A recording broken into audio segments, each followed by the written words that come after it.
Hi friends, welcome to Binvi mom recipes. ఈరోజు మన ఛానల్లో నవరాత్రుల్లో చేసుకునే ప్రసాదాలలో 9వ రోజు చేసే ప్రసాదం సేమియా పాయసం ఎలా చేయాలో చూద్దామండి. సేమియా పాయసం ఒక్కొక్కరు ఒక్కో విధంగా చేస్తూ ఉంటారు కదా. ఒకసారి ఈ పద్ధతిలో చేయండి, రుచి అయితే మాత్రం చాలా బాగుంటుంది. ఇలా చేసి అమ్మవారికి నివేదించి మీరు కూడా ప్రసాదంగా స్వీకరించండి. అయితే ఈ రుచికరమైన అమృతం లాంటి సేమియా పాయసం ఎలా చేయాలో చూసేద్దాం రండి. ముందుగా స్టవ్ పైన ఒక గిన్నెను పెట్టుకొని 1/2 కప్పు షుగర్ యాడ్ చేసుకొని షుగర్ని క్యారమిల్ లాగా రెడీ చేసుకోవాలి. మనం చేసుకునే ఈ సేమియా పాయసంలో క్యారమిల్ మెయిన్ ఇంగ్రీడియంట్ అండి. నార్మల్గా షుగర్ వేస్ట్ చేసే కంటే ఇలా క్యారమిల్లా చేసి షుగర్ని యాడ్ చేయడం వలన పాయసం రుచి అనేది చాలా బాగుంటుంది. చూసారు కదండి, మనం లో ఫ్లేమ్లో కంటిన్యూస్గా కలుపుకుంటూ ఉంటే షుగర్ అనేది ఈ విధంగా క్యారమిల్ లాగా రెడీ అవుతుంది. ఇలా మంచి గోల్డెన్ కలర్లోకి వచ్చిన తర్వాత స్టవ్ ఆఫ్ చేసుకోవాలి. ఇప్పుడు దీనిలోకి 1 స్పూను కండెన్స్డ్ మిల్క్ యాడ్ చేసుకోవాలి. ఈ కండెన్స్డ్ మిల్క్ ఇంట్లో అవైలబుల్గా లేకపోతే స్కిప్ చేసేయచ్చు. తర్వాత దీనిలోకి 3/4 కప్పు వాటర్ని యాడ్ చేసుకొని మళ్ళీ స్టవ్ ఆన్ చేసుకొని ఈ షుగర్ క్యారమిల్ని వాటర్లో చక్కగా కరిగించుకోవాలి.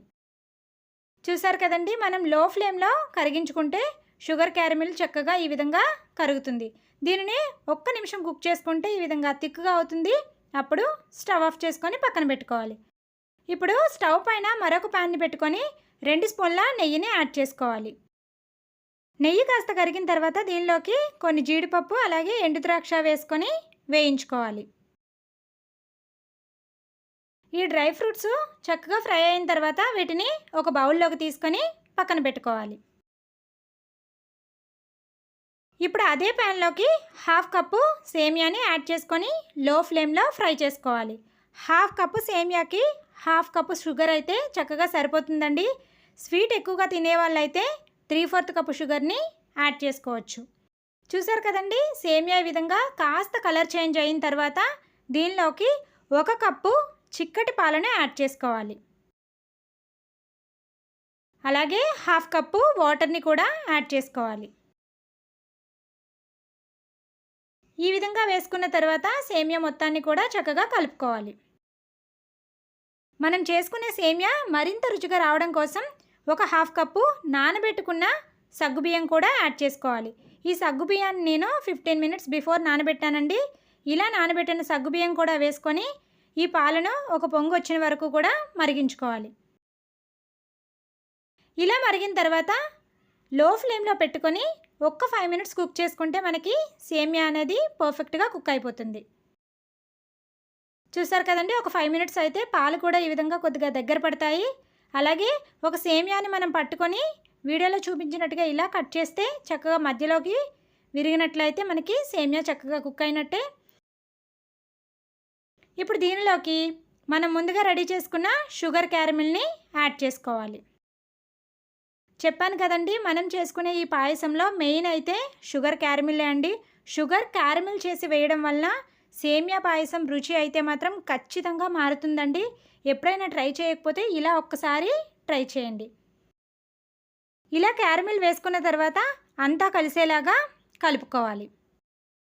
ఇప్పుడు దీనిలోకి ఫ్రెష్గా దంచుకున్న 1 స్పూను ఇలాచి పొడిని యాడ్ చేసుకోవాలి. అలాగే ఫైనల్గా 1 స్పూను నెయ్యిని కూడా యాడ్ చేసుకొని మరొక నిమిషం ఈ పాయసంని మరిగించుకొని స్టవ్ ఆఫ్ చేసుకోవాలి. అంతే అండి, ఎంతో కమ్మగా టేస్టీగా ఉండే సేమియా పాయసం అయితే రెడీ.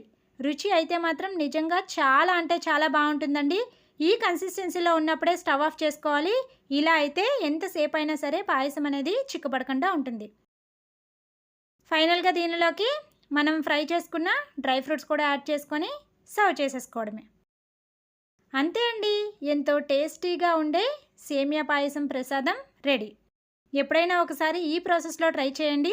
ఇలా చేశారంటే ఖచ్చితంగా ఇంకెప్పుడు ఇలానే చేస్తారు. స్వీట్స్ అంటే అస్సలు ఇష్టం లేని వాళ్ళు కూడా ఈ సేమియా పాయసం చేసుకొని తిన్నారంటే ఆల్ టైమ్ ఫేవరెట్ అయిపోతుంది. వీడియో నచ్చితే తప్పకుండా వీడియోకి ఒక లైక్ చేసి మీ ఫ్రెండ్స్కి రిలేటివ్స్కి షేర్ చేయండి. ఇలాంటి మరెన్నో ఇంట్రెస్టింగ్ రెసిపీస్ కోసం మన ఛానల్ని ఇంకా ఎవరైనా సబ్స్క్రైబ్ చేసుకోకపోతే సబ్స్క్రైబ్ చేసుకొని పక్కనే ఉన్న బెల్ ఐకాన్ హిట్ చేయండి. Thank you for watching.